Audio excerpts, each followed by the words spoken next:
எல்லாருக்கும் வணக்கங்க. இப்போ நான் சொல்லிக் கொடுக்க போகிற இந்த பழசை புதுசாக்குற ரெசிப்பியை வீட்டில் இருக்கவங்க யார்கிட்டையுமே சொல்லாமல் சத்தம் இல்லாமல் செஞ்சு வச்சுருங்க. அப்படியே புதுசு மாதிரி சூப்பராக இருக்குங்க. முந்தின நாள் சாம்பார் வச்சா கொஞ்சம் மீதியாகும். அது என்ன பண்ணுறதுன்னு நமக்கு யோசனையாக இருக்கும். அந்த சமயத்தில் அதில் இருக்க காய் எல்லாத்தையுமே பொறுக்கிடுங்க.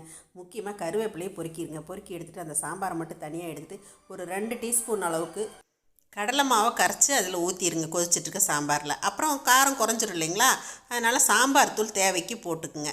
இப்போ சாம்பார் தூள் போட்டோடனே சாம்பார் கடலை மாவு போட்டதுனால கொஞ்சம் கெட்டியாக இருக்குங்க. அதனால் நம்ம கொஞ்சம் தண்ணி விட்டுக்கலாம். தண்ணி விட்டு இப்போ இது நல்லா கொதிக்கணுங்க. இப்போ இதெல்லாம் சேர்த்ததுனால உப்பு குறைஞ்சிரும். அதனால் ஒரு உப்பு துளியோண்டு நம்ம தேவைக்கு போட்டுக்கலாங்க. உப்பு போட்டு நல்லா கொதிக்கணுங்க. தேவையான அளவு தண்ணி ஊற்றிடுறோம், எல்லாமே சேர்த்துறோம். இது நல்லா கொதிச்சாச்சுன்னா ஃபைனலாக நம்ம கொத்தமல்லி கருவேப்பிலை தூவி இறக்கி அப்படியே வச்சுக்கலாம். இல்லை நம்ம விருப்பப்பட்டால் இதில் நம்ம கடுகு, கருவேப்பிலை, சீரகம், காஞ்ச மிளகாய் தாளித்து கொட்டிட்டிங்கன்னா இன்னும் புது சாம்பாராக அப்படியே நமக்கு கிடச்சிருங்க. நம்ம வீட்டில் பேசாமல் மூச்சு விடாமல் சாப்பிட்டுக்குவாங்க. பாருங்கள், இதே பழைய சாம்பார்னு சொன்னால் சாப்பிட மாட்டாங்க. நீங்கள் இப்படி ரீமேக் பண்ணி ஒரு பொங்கலோ இட்லியோ வச்சு நீங்கள் கொடுத்து பாருங்கள், சூப்பராக இருக்குன்னு சாப்பிடுவாங்க. நான்லாம் அப்பப்போ இந்த மாதிரி கோல்மால் வேலையெல்லாம் செய்கிறது உண்டுங்க. ஏன்னா பருப்பு விற்கிற விலைக்கு நம்ம வாங்கி கொட்டவும் முடியாது. அதே சமயம் நாள் ஊற்றிட்டு மறுநாள் சாம்பார் அப்படின்னா சலிச்சுக்குவாங்க.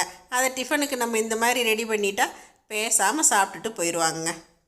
என்ன பண்ணுறதுங்க, வீட்டில் லேடிஸ் ஒரு சில சிக்கனத்தை எல்லாம் கடைப்பிடிக்கிறதுக்காக இந்த மாதிரியெல்லாம் பண்ணி மேக்கப் பண்ண வேண்டியதாக இருக்குது இல்லைங்களா.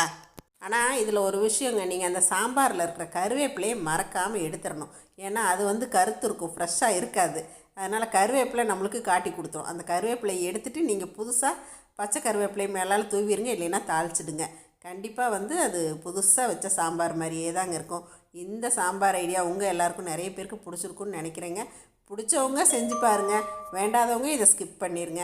இதை பார்த்துட்டு எப்பயும் போல் உங்களோட ஃபீட்பேக் சொல்லுங்கள், ஷேர் பண்ணுங்கள், சப்ஸ்கிரைப் பண்ணுங்கள். தேங்க்யூ. சரசு சமையல் பாருங்கள், சமையல் நல்லா பண்ணுங்கள்.